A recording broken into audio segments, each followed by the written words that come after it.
Now, the hardest people in the world to help are the people that know the truth but have never really put it in practice. Because the standard answer is, I know that. Well, Jesus said the one thing that will keep you blind is insisting that you see. The one thing that will keep you from experiencing a reality of God is insisting that you already know it. And informationally, you may know it. But remember, that Greek word for know, as well as the Old Testament Hebrew word about knowing, is about intimacy. It's about knowing someone so intimately that they're, the nakedness between a husband and wife represents, I hold nothing back. There is nothing I'm hiding from you. And that's why God uses that word about knowing the truth. He said knowing the truth is experiencing it in a way where you hold nothing back, and it actually comes to life, and you have an experience. Until you have experienced that truth, you do not know that truth. You know about it. You have information about it, but you do not know it. So, don't, because you're going to hear some things that you already informationally know, don't go to the place of, I know it. I know that. I know that. My uncle, the only positive male influence I had in my life growing up, he would, if I ever said, I know it, when somebody said something, I'm telling you, he was as likely to wash my mouth out with soap for saying I know it as when I would cuss. And because he would always say, you don't know. You know what you know. You don't know what they know. You listen, and you'll figure out what they know. And it was, great practical wisdom. Now listen, I'm gonna recap some of the stuff I'm gonna go through, and I'm gonna recap pretty fast because we got to get on the same page here. First of all, Jesus says, "Judge not that you be not judged." Now, number one, that is not talking about God judging you because you judge. And then he goes on and says, and the way you know that is because he quotes that same, or makes that same statement over in Luke 6:38, where he points out that, and he says, be merciful, and he kind of goes down this list of characteristics, and then he says, for with the measure you meet, he says that in Matthew, but in Luke he says give. Well, give what? Well, what he's talking about, give judgment, give mercy, give kindness, give love. Whatever you give is going to be given back to you. Men are going to give back to you, pressed down, shaken together, and running over. So one of the things you want to realize, one of the first laws of judgment is there's this horizontal plane that says on the natural level, the way you treat people, again, you're planting seeds in those people's lives, and when those seeds come to fruition, they're going to come back pressed down, shaken together, and running over toward you. Because remember, you never plant one seed and get one seed back. You plant one seed and get multiple seeds back. So there is this repercussion that happens on the natural level. And man, I could... in the series, I go a lot more into this law of the seed, which undergirds every single thing, every application of everything God has ever said is based on the law of the seed. And until that equation is your basis for understanding what you're doing and how it's affecting your life, until that is consciously factored in, you will continue to plant seed in your life that produce nothing but a bad crop over and over again, and you'll be wondering why all this stuff is happening to you. And that's a miserable life.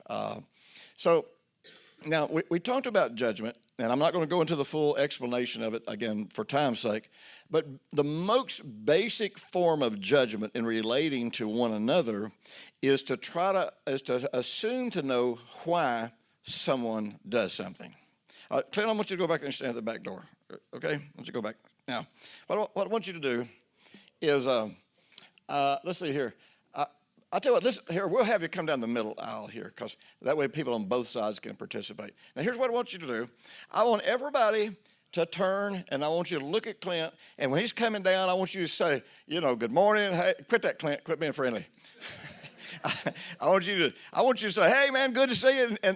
And Clint, I just don't want you to say anything. I just want you to come forward, all right? So everybody ready? Now you got to do this out loud. So you're gonna start greeting them and telling them how glad you are to see them. Okay, real simple exercise. Y'all think y'all can do this?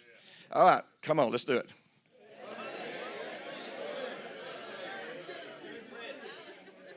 All right. Now, did anybody get their feelings hurt? Is anybody sitting there thinking, man, he don't even like me. I spoke to him, he don't like me. Well, you know why your feelings aren't hurt? It's because you know why he did that. You do know why. But let's say it's Sunday morning, and let's say that Clint's running a little late getting in here to speak, and you're running a little late getting to church, and he's buzzing down the hall to come in here, and man, you know, you just want to see him and say hi to him, and you're ready to walk up and give him a big hug, shake his hand, and tell him how much you appreciate him, and you're like, hey, Clinton, zoom. And he goes right by you. You don't know why he went right by you. But the problem is, you're going to pass a judgment. You're going to assume why he did it.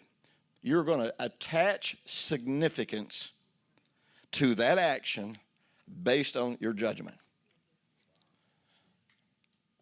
And it might be something like, I mean, he just seems kind of stuck up.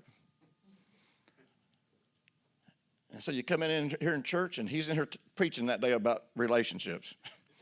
And you're thinking, yeah, relationships. Yeah, he knows about relationships. I think he's a hypocrite. I don't know if he's ever liked me. Could that happen? You know what? What's interesting, I was in our cyber church I was teaching on this a few weeks ago, and man, I got a message from a guy. He said, that happened. That exact same thing just happened to me. I just went to church, spoke to my pastor, and he didn't speak to me, and I got my feelings hurt, and I got mad, and I came home and heard this on cyber church. Now, here's the kicker about judgments. The measure you meet is measured unto you. Now, we read that, and most of us have no, I mean, we kind of like, that's that King James stuff where you're like, what in the heck is he talking about? Think of the measure that you meet as basically being whatever thought, whatever attention, whatever pondering, whatever considering, and literally whatever meditation. And you say, well, I don't meditate. Well, yeah, you do. Because anytime you think about anything until it produces emotions, you have just meditated. So he's saying, you know, whatever degree of attention you give to this, that determines what comes back to you. So here's the thing about judgment is that it doesn't matter if your judgment is right or wrong. You're not going to be affected by whether you're right or wrong. You're going to be affected by your judgment. And if you assume that the reason he didn't speak to you was he don't like you or whatever, it's going to affect you that way. And the measure you meet doesn't just stop right there. Because you don't what you're going to do next is you're going to talk to somebody. Man, I went to church today. You know, loved that church when I first started going. Clint really seemed like a good guy at first. And you know what? I'm telling you, he was so rude to me today. Now, are you telling the truth? Well, no, you're lying. Because you're not telling what happened. You're telling how you felt about what happened. So you're now reliving the experience, but you're reliving it through a deceitful storyline. And so he was so rude to me. You know what? I'm just telling you what, I just can't even believe somebody could call themselves a pastor and act that way. And then he went in there and preached on relationships. I mean, what kind of hypocrite is he? It was devastating. It was devastating. And then before long, you know, it's kind of grown to, I tell you, I've never had a pastor be that rude to me. Now, here's the problem. When we remember anything or tell a story about anything, like I say, we usually never tell the facts. See, the facts would be, walking down the hall, CLINT came walking down the hall. I wanted to speak to him. I spoke to him. I don't know if he didn't notice. I don't know what was going on, but he didn't speak to me. So I decided this is my judgment. If you're telling the truth, that's what you'd tell. But that's not what you're going to tell. You're just going to tell how it made you feel as if that's true. Now, here's the problem. Every time you remember something, you change the memory. And you change, therefore, the impact again. So really, you now experience it in a more heightened way, a more exaggerated way. And so every time you relive this, it grows, and it affects you more and more every time you remember it, rethink it, ponder on it, tell the story to anybody else. Now, Angela quoted another scripture there from the parable of the sower. And the parable of the sower, in the English, it says something like this, to him who has, he gets more. To him who has not, even what he has is taken away. In the Greek, it really doesn't say it's taken away. It's more like the concept of a river flowing, and because you put what you have in the river, it just gets washed away with the river. See, we take that to kind of like God's taking something away from us. But what he's saying there is, whatever you've got, good or bad, going on in you about a situation, you're going to get more of that. In other words, as long as you've got this offense in you, it's just going to keep growing. It's going to keep multiplying. But remember, every seed always bears fruit after its own kind. So this means that every time you think about this, every time you remember this, every time you tell this story, you are planting seed in your heart. And remember, just think, every individual seed you plant in your heart may produce 1,000 other seeds, or 200 or 300 other seeds. Doesn't matter, it's bad. And those seeds begin to grow in your heart. And the problem is, those seeds, according to the law of the seed, which is the supreme law of all creation, those seeds choke out the Word of God. And one of the first warnings God gives us, you don't realize he's giving it to us as a direct warning, but one of the first warnings is all the way back in creation, and whenever he establishes the law of the seed in the earth, and one of the first things he ever says about the law of the seed in Deuteronomy is, do not plant opposing seeds in the same furrow, because they will destroy the good seed.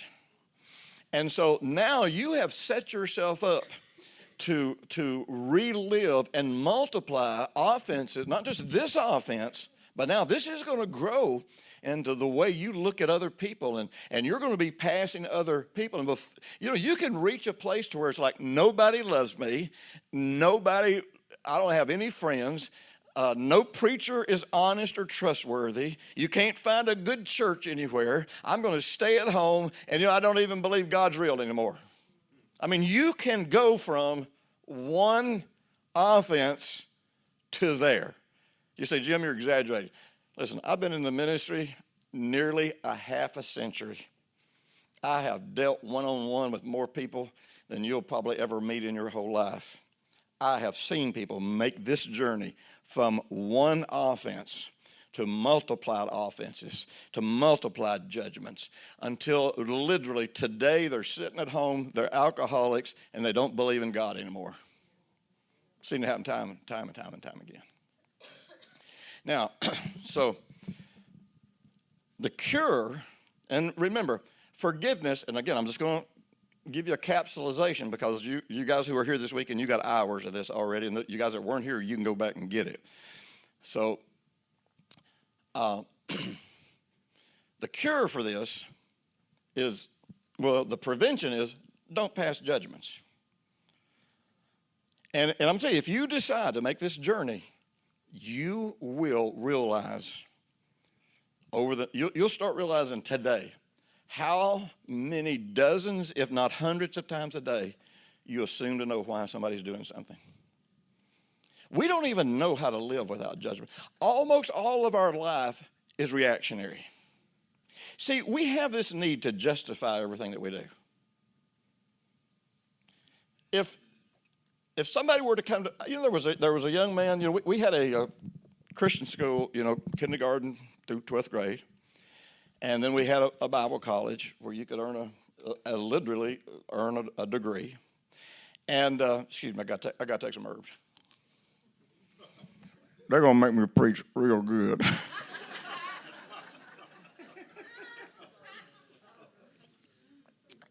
And I have a few extra for sale after the service. Just one of my little businesses on the side. And so there was a young man that went to this school, and I really love this guy. His mother was one of the pillars of our church. And she won her family, it's Martha. You remember Martha. She won her family, her extended family to the Lord. She was. I'm telling you, this woman was a ball of fire for God. But I'd love to tell you her story, but time doesn't allow. But so her son kind of really, I was the father figure in his life. His father had left when he was young, and so I just kind of became the father figure in his life. And I was the guy he came to talk about things, and so. He'd been out of school for years, and I hadn't seen him for years. And actually, I helped him get his first car. Their family was not capable of doing that, and so I got a car and financed it for him, and set up the payments. And I wanted this to be, this wasn't a codependent thing of me just trying to bail him out. I was trying to teach him the same thing I teach my kids. All of my kids had to buy their own cars, and it wasn't because I wasn't willing to buy them a car. It was because I wanted my kids to go out in the world and be able to face the world. And so, I bought my own car. I pay my own rent. I pay my own bills. I know how to do business. Now, I'll tell you, my kids, all of them got some crazy in them. And I kind of like it that way. That makes them compatible with me. But I'll tell you, no matter what any of my kids go through, every one of them at any day can walk out and start a business and succeed. Every one of them go out and make a living. Amen. Every one of them know how to do these things. And that's what I wanted this young man to do, because I knew he had nobody in his life teaching him those things. So got him a car. Really, it was a really nice car. And got him a good deal on it. So he had to pay me back the money because I was paying for the car. And so, just like a lot of young people, just over and over, he'd be late on his payments. And, I would just tell him, you're late on your payments, you got to pay interest, you got to pay a penalty. And I held him to it just like a bank would. So, we finally got through the whole car episode. And so, like I said, a few years goes by. And so one night, doorbell rings, and it's him. And, he called me Dad as much as he would call me Brother Jim. You know what I mean? So it was kind of like, Dad, I need some help. And I said, well, what do you need? And he said, well, I need a few $1,000s. And I want you to help me. You're the only person, that I can turn to for help. And now listen, put a little parentheses here. Trust is never given. If you give trust to a person who hasn't proven themselves trustworthy, you're passing a judgment. Now, it's a good judgment, but good judgments sometimes can destroy you quicker than bad judgments. Because you will judge, like in this guy's case. I'll kind of go into the story, and we'll see if you understand it here. So we sat down, and he said, so will you help me? And I said, well, I'll help you, but I won't loan you any money. And he said, well, why won't you loan me money?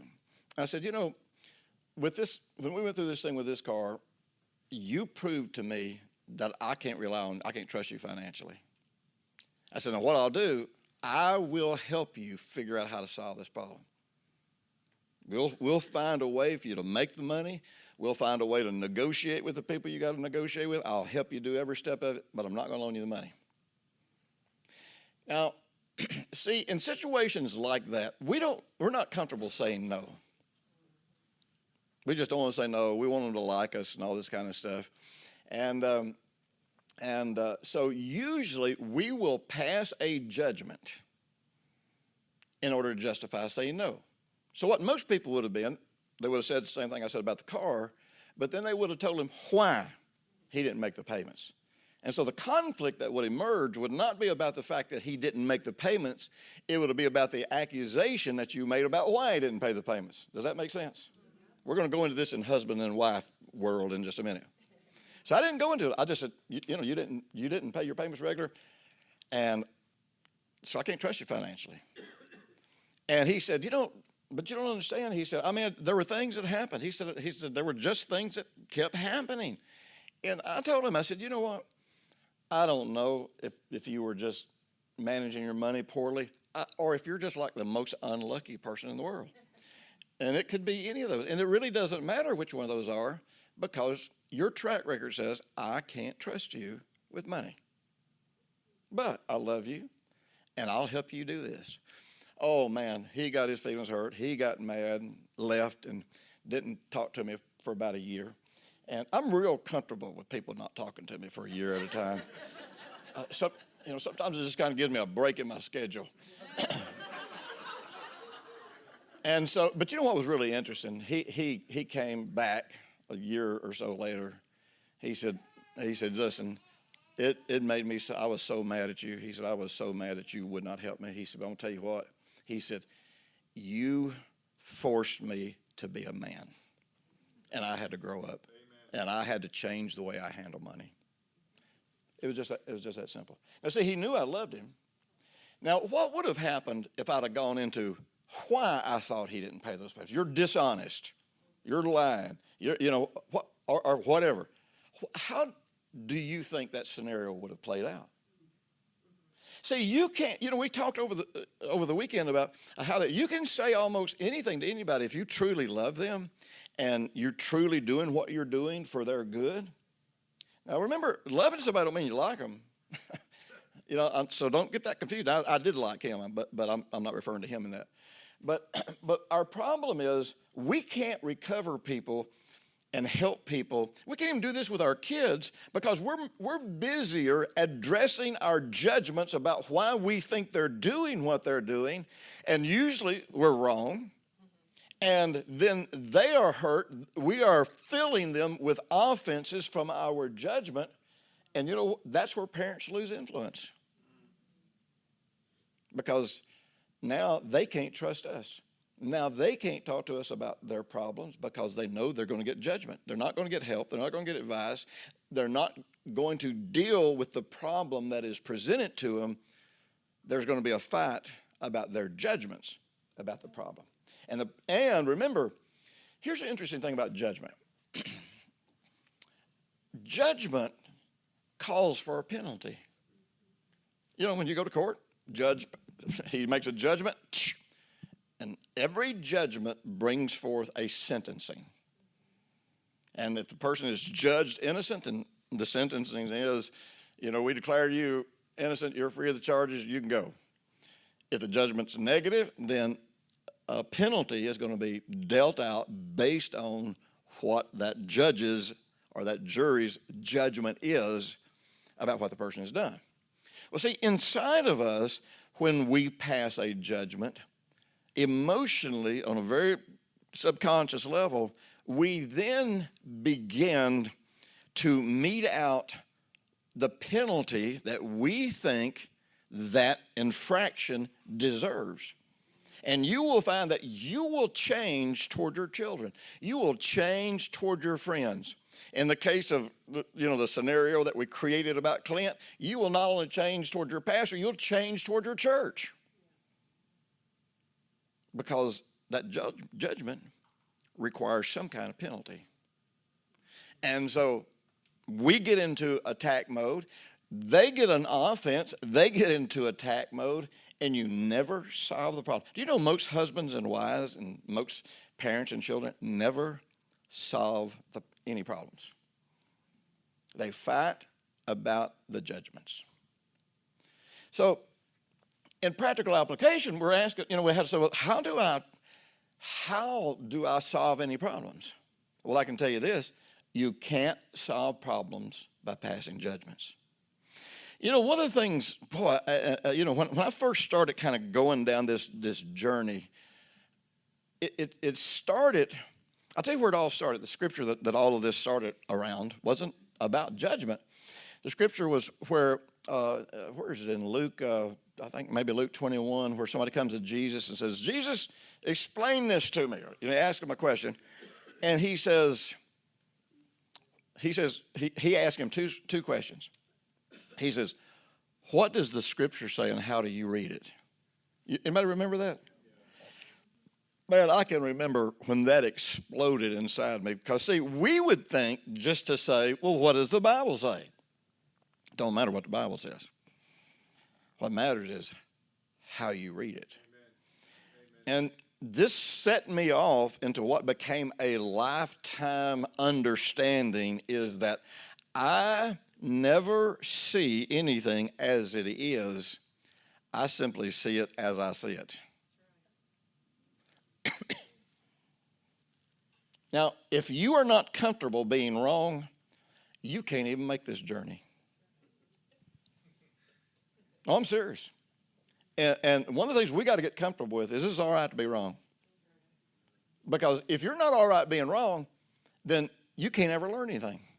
Because you're always going to be defending why you're right. And remember, I told you, that's what the mind does. The mind seeks to defend and preserve the ego. And the only way to preserve the ego is to always convince us right. Now, let me ask you a question. We'll dive in. How many of you feel like you sometimes, when there's a misunderstanding, maybe you over-explain to people? I mean, come on, be honest. Let's see. All right. You know why you're over-explaining? Ego. The question, it doesn't matter if you're right or not. You know how I know that people that over-explain, you know how I know it's an ego problem? Because I did that a lot of my life. See, we want to be understood more than we want to understand. And if being understood means I just have to keep vomiting reasons and logic and excuses onto you, really the unspoken message that you're getting is he don't want to hear what I got to say. He just wants me to think he's right. So how many of you could just bear with, that just raised your hand particularly, how many of you could just bear with somebody thinking you're wrong and you not needing to explain? Because that's where you want to get. You want to come to a place where it's like, I know this person thinks I'm wrong. We were talking at the door just a few minutes ago kind of about some political stuff, And, I was sharing this, look, when I started preaching this message, I don't really know, when I'm talking about grace and peace and this kind of stuff, I used different terminology in the beginning. But I don't know on a national level if there was anybody else in America preaching this. There might have been people in pastors, that probably were, but on the level of exposure that I had, there wasn't. So, I've had opposition for 40 years. I've had opposition. I mean, and I'm talking about the opposition where preachers threaten to kill you. No, for real. I am not exaggerating. Teresa talked about what we did with those billboards. I would buy 5 billboards a month. And I don't remember if it was every 90 days or something like I would rotate them and move them to a different part of town. And the billboards would either say, God's not mad at you no matter what, or they would say, love God, hate church, call this number. And, I'm telling you, I have been cussed to the dirt by pastors all over my town. But let me tell you something. And I really didn't know this. Actually, Ron was the one that calculated the numbers on this.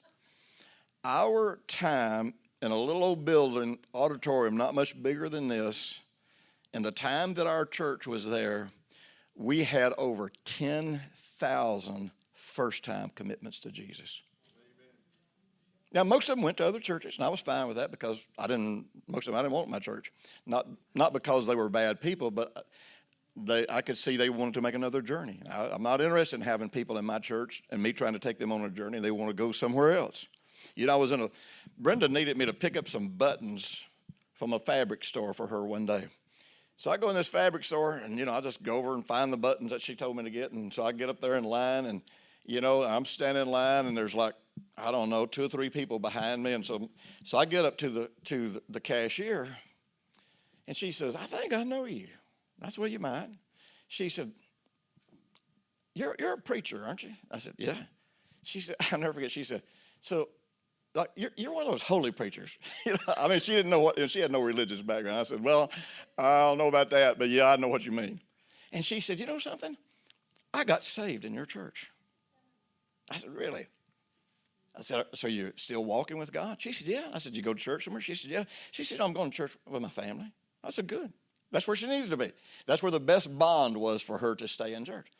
So this conversation ends, and about 2 people back, another woman leans out and says, I got saved in your church when I was like 14 years old. I said, really? She said, and before it was over with, 3 people standing in line in that store had gotten saved in our church, and they were still in church, usually wherever their family went to church. Now, I got news for you.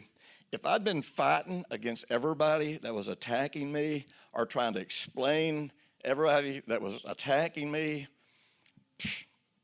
none of that would have happened. And we do this. We want to be understood so much that we shut the other person down. We don't let them communicate. We don't even let them tell us the truth because we got to be right and everything. Our judgments have to be right. We got to force our judgments on you. We got to make you see and try to make you believe that our reason that we believe you're doing what you're doing is really your reason. So, husbands and wives, the majority of the time, when there's a conflict between a husband and wife,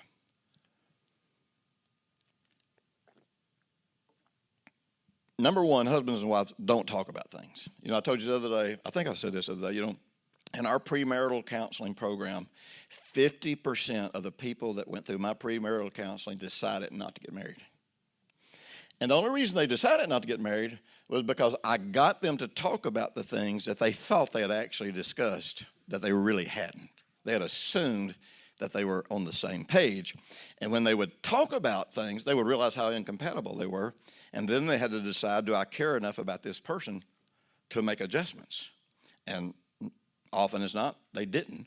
And the good thing was they would have encountered that after they got married, and it would have just ended in divorce or a horrible marriage for a lifetime. So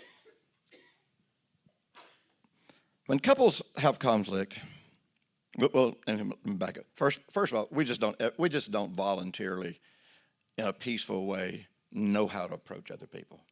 Because, see, when we approach other people, whether it's our husband or wife or whatever, we approach other people, and remember, we're wanting to be understood more than we're wanting to understand. Because we think the solution to these offenses that we're taking on is that if you understand me, then you'll stop doing this. But the bigger truth that we're missing is, if I understand you, I might stop passing judgments. And remember, what the person does is not the source of pain. Yes, it's like sticking a thorn in your arm. You run up and you stick a thorn in your arm and you pull it out, it's over. You stick a thorn in your arm and you leave it there, it festers, it gets infected, it grows, and even when people try to hug you and touch that sore spot, it hurts, it don't feel right, and so now you're in suffering. If you do not end pain instantly, you move into suffering. So when we come to someone, we like I said, we want them to understand us. So we want to be able to explain a bunch of stuff. And we just want them to listen and basically for them to agree and comply. So, and at some point, our judgment about why they did what they did is going to come out, and that's where the big argument's going to start. And not only that, if you tend to do that, the argument starts earlier because they know it's coming. They know it's coming. I was sharing with Brother today this morning, and I share this with people, so don't think I'm picking on anybody here. But here's something you got to remember. If you make it too painful and difficult for people to talk to you, people won't talk to you. If you make it too difficult for people to ask you questions, people aren't going to ask you questions. If you make it too dangerous for people to solve problems with you, they're going to just stop solving problems. And they're just going to hope that they're just going to be like, I'm just not going to rock the boat because it's just not worth it. Angela talked about her mom. Her mom was one of those people that if you were going to deal with her about anything, it's just like get a weapon, put on a bulletproof vest. I'm exaggerating. I'm talking about emotionally. It's like get a weapon, put on a bulletproof vest, get ready to be berated, get ready to be attacked, get ready for a rage to come out. Well, even though I loved her mom was my wife's best friend for a period of time. But it's like, it's just not worth it. It's just not worth it for me to try to help her anymore, because I don't have time to have a fight that lasts weeks just to try to solve one little problem. And it was kind of the end of her mom's relationship with our family and our church, because it's just like, I love you and you're great at, she was even great at helping people. I mean, it was amazing that she could actually help people, but don't dare try to help her. So just make you a little mental note. If people are not open with me, I'm probably too scary. I didn't get a single amen out of that. Did I mess up on that, Clint? Is that? So, what we tend to do. So okay. Brenda has memory problems. My wife does, and people who have heart issues tend to have memory problems. So when we first got married, there'd be something that I would need from the store that would be kind of important. She knows I tell these stories all the time. But I got the microphone. I get to tell my version of it. And so she would forget things that I wanted. Now, we're newly married, and there was a lot we didn't know about each other yet, and so when it would happen at first, I was just kind of like, okay, no big deal. She forgot.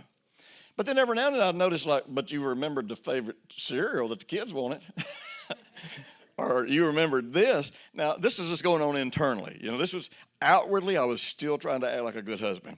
Inwardly, I was kind of starting to go, I was looking for evidence is what I was probably doing, Because, see, you always want to justify yourself, so you're going to find evidence so that you can have this big old hissy fit that you want to have. Y'all know what a hissy fit is, right? See, if I say that on my Facebook page, the Canadians are like, we don't know what a hissy fit is. It's like, well, come down here and visit some of my relatives. You'll know in a minute. So at some point, you're like, you don't really care about me. I'm not important to you. I got things I need. You go to the grocery store and you come back and you don't have them. So obviously, I'm not that important to you. How many of you guys would have responded that way after a while? Sure. I mean, we all would. Well, but the real truth was, she just had some short-term memory problems. It's just that simple. Had nothing to do with her not valuing me. Because the real truth is, if I'd paid attention, I would realize all of these other areas that she would knock herself out to make sure that I was taken care of. So why is it that you're doing 7 things where you're putting forth this great effort to take care of me, and I see 3 things that are not happening, so my judgment is you don't care? Because 3 against 7, 3 always is bigger. That's the way emotional math works, you know what I'm saying? Emotional math is like dog years. I know you've only done it 3 times, but in my heart, this has been going on forever. So now, we're not going to talk about the fact that she's just forgetting to get whatever it is I'm wanting her to get. You know what we're going to fight about? What do you mean I don't care about you? And it's going to be like, well, because you don't ever remember what I want. And she's like, let me give you a list of the things I do, you know what I mean? And so this fight, this battle can break out. And let me tell you what does not happen. She still don't come home from the store with my cereal because we didn't solve that problem. And now we've got new offenses, new judgments about each other. So here's something I want you to do. When you're going to resolve conflict, before you make a statement, ask questions. None of y'all clowns are writing that part down. You should be writing this like on your arm. If not on your arm, on your spouse's arm. You should be like, honey, I want you to get this. Ask questions. Man, this is your golden moment. You could just really solved a whole lot of future pain. You know what I'm saying? But anyhow, if that's what you want to do, go ahead. Because, and I learned this from a business book. Stephen Covey, his first book. This is where I learned this. I didn't create this myself. But, he talks about when you ask questions, you are seeking to understand. When you make statements, you are seeking to be understood. When you ask questions and you want that other person to present their side, then, and if you do it in a non-threatening way, then that other person is assuming then that you are going to be understanding. They're assuming that you're giving them a chance. They're assuming that you're not passing judgments. They might even assume that it's safe to tell you the truth, So the way I should have done that would be, Brenda, there's something I'm really not understanding, and to be honest, it's probably me. But when this happens, my feelings get hurt, and I just want to understand if there's a problem. I want to understand. Okay, well, what is it? And it's like there's so many times when you go to the grocery store, it seems like some of these things are important to me. You're not coming home with them. And I don't really know what that's about, and I don't know if there's a way I can help you solve that. I don't know if I've really made it clear to you, that I need these things or want these things. But I just want to understand because I don't want to pass it. I don't want to walk around feeling like I'm not important to you. And so help me understand. It's that simple. Amen. It is that simple. And the majority of the time, you're just going to find out, and with Brenda, honestly, I don't know how many of y'all saw Norval Hayes died last night, 91 years old. Norval and I used to do meetings together back in the Word of Faith days, in the heyday of the Word of Faith. And me and Norval were doing a cruise one time, and when you did meetings with Norval, there was a great abundance of single women because they all thought they were going to get to marry him, which I never figured out why women would want to marry Mr. Magoo. But they did. And he toyed with them. He really did. Not in an evil way, but he toyed with them, And so we were on this cruise, and there was an abundance of single women. And Norval gets up and starts talking about relationships. He said, now look, he said, I know all you women out there would like to catch a man like Jim. He said, but you ain't unless you're a woman like Brenda. And I think at one point he said, if Jim wanted a fish, Brenda would go hang out back of his boat and reach down and pull one up out of the ocean. Well, you know what? That's the truth. That's the truth. And she doesn't do it in a demeaning way. But she cares about me. It was absurd for me to think that her forgetting a few things had anything to do with how she felt about me. I can't tell you the times in my life, when I was younger and more immature, that I had incredible conflicts with my kids or my friends or people in business simply because when I went to them, I thought I was going to reconcile, but I really wasn't going to reconcile. I was going to prove myself right and get what I wanted. And so I would go in and immediately make an accusation based on my judgment.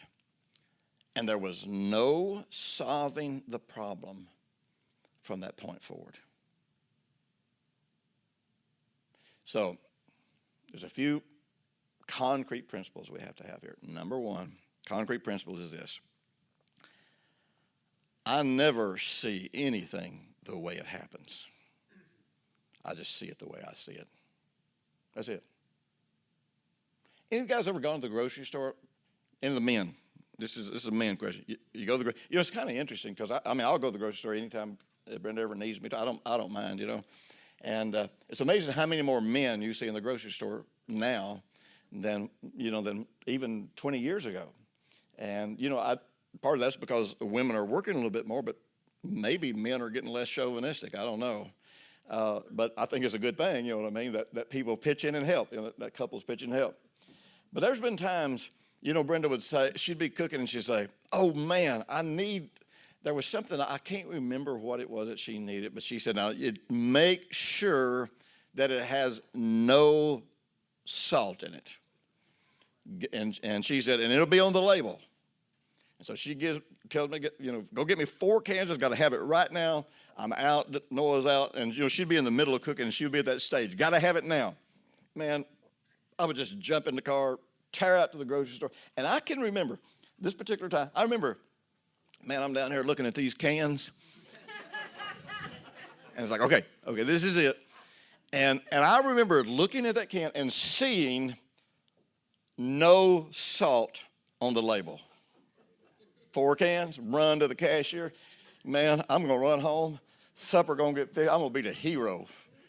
Don't take but 4 cans of tomato sauce to be a hero at my house. So I'm going to run back. And I did, man. I come in, I'm all, yeah, I'm the man. I went to the grocery store for you. Here it is. She goes, I told you I want it salt-free. Now, I'm telling you, I was convinced that I saw that on the label. You've been there too, huh? How many of you have ever done that? Men and women, you ever done that? Man, or something like that. You know what I mean? See, here's something you want to understand something. You don't see with your eyes. How many of you knew that? You do not see with your eyes. All your eyes do is take in light. You see with your brain. Your brain interprets this information that comes in, and your brain tells you what you're seeing. Which means if you ever make up your mind about anything, your brain tells your eyes that that's what you're seeing. When I first got saved, I went to this little Baptist church, great little church, had a great pastor. I was so incredibly blessed. I'm so thankful I did not go to a charismatic or Pentecostal church when I got saved. I would have just walked out the door and said, all of y'all need help. It was just a good place to get a good Bible foundation. There was a lot of stuff they might not know, but they believed the Bible. It was a great foundation, and I had a great pastor. But I heard this pastor tell a story about the Madison Baptist Association sending some people on a mission trip, and they went to, I believe it was Sweden. And they were going to work with a church over in Sweden to do something somewhere, some missions outreach. And so they get over there and they have a blow up. Nobody will work together. And so, somebody from the delegation meets with the women from America, and in Sweden, this was in the 60s, in Sweden, most women didn't wear bras. And so the American women were like, y'all got a bunch of hookers in here. A bunch of slutty women running around with no bras on. We don't work with them. So he goes, but the Swedish women didn't wear makeup. And so they go over and talk to the Swedish delegation, and the Swedish women are saying, they all look like whores. They've got their faces covered up with makeup. We don't want to work with them. And see, from there, your eyes change what they see. How many of you, let's say, how many of you, like, you're kind of maybe inspirational, you can get really excited really, really quick, and when you're talking to somebody, how many of you touch people when you're talking to them? Raise your hand. There's nothing wrong with it. There's nothing wrong with it. So, do you touch people when you talk to them? Okay. Well, good. Here, come here. You can do this experiment with me. All right, come here. All right, so she likes to touch people when she talks. Clint don't really like to touch people when he talks. Now he'll do it. So I want you to start having just start having a personal conversation with Clint, and you're really excited about him, and it's something endearing. And so what would you do? Come on. That ain't how you do it. That is not how you would do it. Come on, tell the truth. At some point, you would literally either take him by the arm or take him by the hand, right? Right. Yes. All right. Come on. She's the one to do it now. She's all been all coward. Okay. See, look, there it is. Now. Yeah. All right. Now, I'll show you a couple of ways that 2 or 3 ways that judgment could happen from that. Now, some people that never, now Clint would not do this because he understands people. Some people who don't touch people, certain behavior patterns that basically, if they touch you, they're trying to get in bed with you. I mean, no, really. I mean, that's pretty much it. It's like, if I'm touching you, I'm saying something. Let's say if Clint was that guy, and then he walks out and goes, that one was all over me. She wanted me bad. Now, number one, a judgment has been passed, right? Which is going to change the way he relates to her. But the problem is he's told me.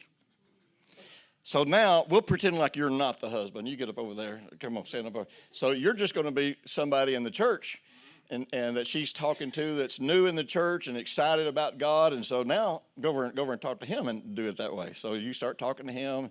You start making physical contact. Now, see, I have been told this story about her. So now I'm saying, there's evidence. She's over touching that guy. She is the church hooker.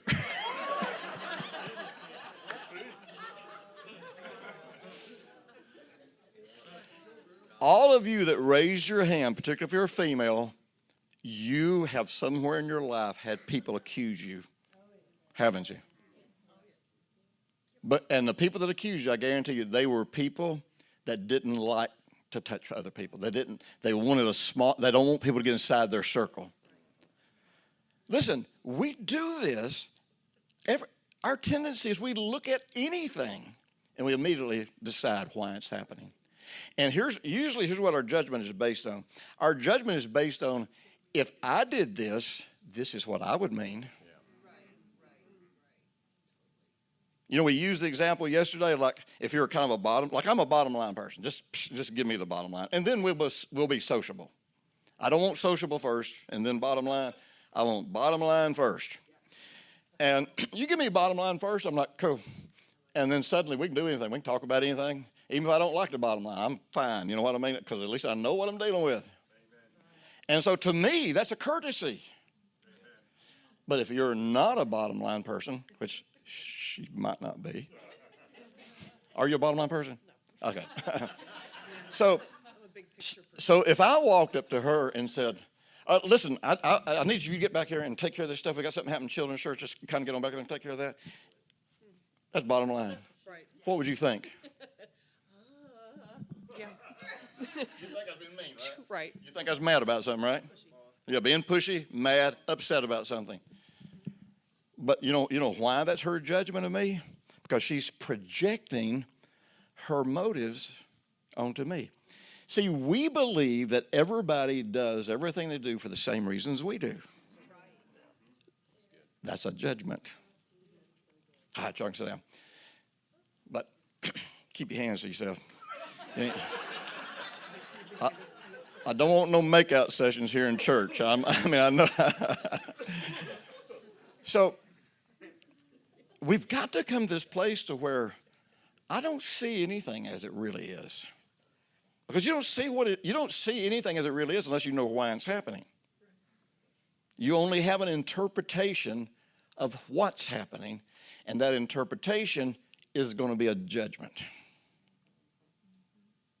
Now, if somebody has a track record of doing something, then you can kind of go, I don't know if this is why they're doing this now, but I know this is why they usually do this. And all we know about anybody is their track record. I mean, that's all you know about anybody. And the only thing you can trust about anybody is their track record. And when their word violates their track record, you can't say that they're lying. And so you don't even have to say that somebody's lying if you're going to say no to them. I mean, you really don't have to explain yourself. I am the king of not explaining myself. I went from that extreme when I was young of always having to explain myself. My family, my mother and my sister, I tell you, when I first got saved, their biggest complaint was, we can ask him anything and we will never get an answer. And because my thing was, why should I answer a question that I know you're going to argue with me about? So why have this argument? We'll just talk about something else. Never even have to stop and address it. When people are invading your life, man, if you got bossy parents or always controlling parents trying to invade your life, here's the key: don't answer their questions. Don't explain anything to them. You can't. When you explain anything to a controller, they're going to use it to control. So if you want to avoid the conflict, just be nice, talk about something else. But we shouldn't need to explain ourselves. And we should only choose to explain ourselves when it is beneficial for the situation or beneficial for the person. And so, in every situation, I just see what's happening, but I don't know what's happening. And the only cure for that is ask what's happening. And if you're not comfortable asking, don't judge. Just leave it alone. Your spouse does something, don't ever assume you know why anybody's doing anything.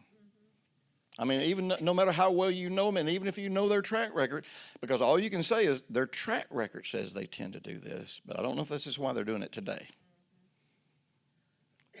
Learning to ask questions without judgment will be one of the most life-transforming, character-building things that you will ever do.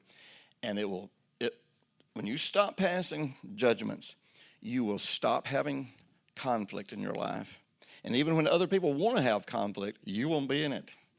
They'll be going crazy all around you, but you're not going to get sucked into it. And I don't have time to go in this, and we talked about it very much in depth.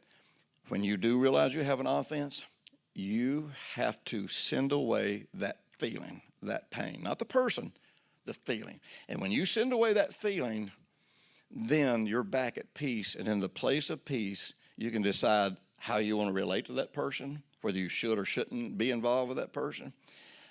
You'll just be able to make good, godly decisions. So imagine what your life would be like if you spent the next couple of weeks, number one, just noticing how often you judge, how often you assume to know why somebody does something. And the minute you do that, you just stop it in its tracks. Nope, I don't know. It's just, this is how I see it. This is not how it is. This is just how I see it. And I don't have to do anything. That means I'm not going to have to act on this. I'm not going to have to understand this unless I want to go ask questions. So number one, you start noticing. Number two, when you have situations that are affecting you, always ask non-critical, non-judgmental questions. I want to understand. Did you mean? I mean, were you trying to hurt me when you said this? Because it really did hurt. Maybe me. I may have been too sensitive. You may have meant to, but I just need to know. So always ask questions. Number 3, when you find yourself reliving an offense, you go and get in touch with that offense and you send it away. Go back and listen to, was it yesterday morning or yesterday afternoon we dealt with sending it away? If you don't do anything else, get to yesterday afternoons. Oh, good. Okay, so they'll all be there for you. And I'm going to tell you, just how would your life change if 90% of the conflict stopped happening? Anybody got any conflict you wish would just stop happening? Well, I've just told you how to get it to stop happening. How would your life change if you weren't carrying any hurts from your past? Anybody think that would change your life? How would your life change if you had those 2 things plus you know that you could pretty much avoid future pain because of other people's behavior? Huh? Sure. Yeah, we're going to wrap it up here, so I'll let you be the caboose.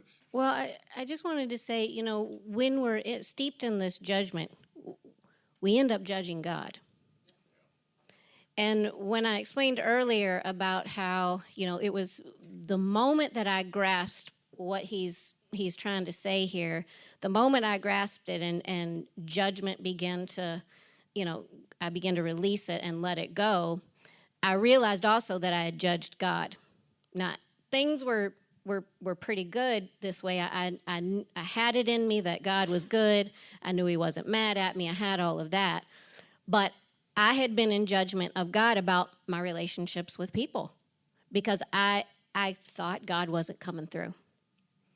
When really what was happening is because I was in judgment and was holding on to these offenses. But because I didn't understand that, I cast judgment on God and said, he's not coming through for me. So how many of your situations are you looking and going, God's not coming through for me? You're passing a judgment against God, and then you're going to try to figure out why he's not coming through for you. When really what's happening is you're holding on to judgments and offenses from the past. And so remember when I said this was the most immediate and abrupt change that I'd ever experienced. It went from here to here because when I let go of it, I realized that God had been trying to come through for me. But because I wouldn't obey and do what the Bible said to do, he couldn't. There was nothing he could do with that beyond my willingness to obey and let go of the offenses. So if you are thinking that, why isn't God coming through in this situation? I don't know. Could it be maybe you're not doing what he's asked you to do? Are you still holding on to the pain of the past and suffering and trying to relate to this person, trying to solve this problem, steeped in your judgments? You're viewing it through the pain of the past. Are you in judgment of God? And he's not able to work through your life in any capacity if that's the viewpoint that you're trying to look at your problems with or in your relationships or whatever the area is. If you are holding on to those things, God is not able to move beyond that. You're the one with the wall. You're the one putting up the blockages. Good deal. Yeah, the book and the series goes into that ultimately, if you ever say, why is God letting this happen? You have already passed a judgment on God because you have assumed that God is the one that is causing it. All right, Clint. Yeah. I mean, who knew you could get so much practicality out of judge not, that you be not judged, for with the measure you meet, it'll be measured to you. That's rightly dividing the word is what that is. You know what I mean? Like, we read it, and we're like, what does he mean? What does he mean? It's like, it's good to know what he means, but how do you live that? And I want to live it. Amen? I appreciate that. That's amazing. Angela will be up here. All these are Jim's products. There are some books, How to Stop the Pain on the end here. There is a stack. By the way, Angela, if you sell out of that stack of teachings, that box down there is all How to Stop the Pain one. So I'm telling you, if you missed the seminar or if you just want to recap, get that series, get the book. Now, I'm going to ask all the life groups, and I've actually already talked to you. In your life groups for the next 3 or 4 weeks, we're going to follow up with these. These are the questions that you're going to have discussions with. If you're not in a life group, make sure you jump on our website, forward.church, get in a life group. And I'm going to camp out on this message, on this book, probably for the next 2, 3, 4 weeks. We'll just see how it goes, because we want to get it working, right? I don't want you to just hear a message and say, oh yeah, that's really good, and then you don't do it. I mean, what's the point? We're just playing church for it. That's what we're going to do. How many of you want to put this stuff into practice? Yeah? Let's do it. Amen? Show them some love one more time. Kopi's going to come up and close us.